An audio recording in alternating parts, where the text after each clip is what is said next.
Les gens peuvent consulter. Les numéros de concession? Les numéros de... Alors après, ils peuvent consulter leurs concessions, les dates d'échéance. Et ce n'est pas tout. Le site internet permet, en tapant le nom d'une personne dont vous savez qu'elle est enterrée ici au cimetière 2, de retrouver par exemple la date de son décès, mais surtout l'emplacement de sa sépulture grâce à un plan. J'ai eu cette même histoire il y a quelques années où un ami décédé, je ne sais pas du tout où il est enterré. Je sais qu'il est au premier cimetière tout en haut et malheureusement, je n'ai jamais pu le voir. Bon, les renseignements des gardiens, c'est à gauche, à droite, etc.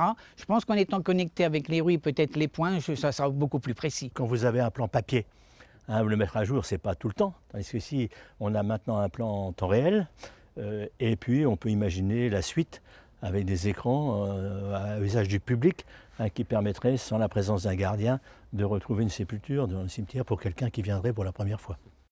Autre service proposé par le site, voir l'état de la tombe grâce à une photo qui sera mise à jour tous les ans. Et pour les personnes qui ne peuvent pas se déplacer pour entretenir la tombe, il est également possible de la faire fleurir à distance. Maintenant, comme on dit, géographiquement, les familles sont excessivement... tout le monde est un petit peu aux quatre coins de la France, quand ce n'est pas à l'étranger des fois.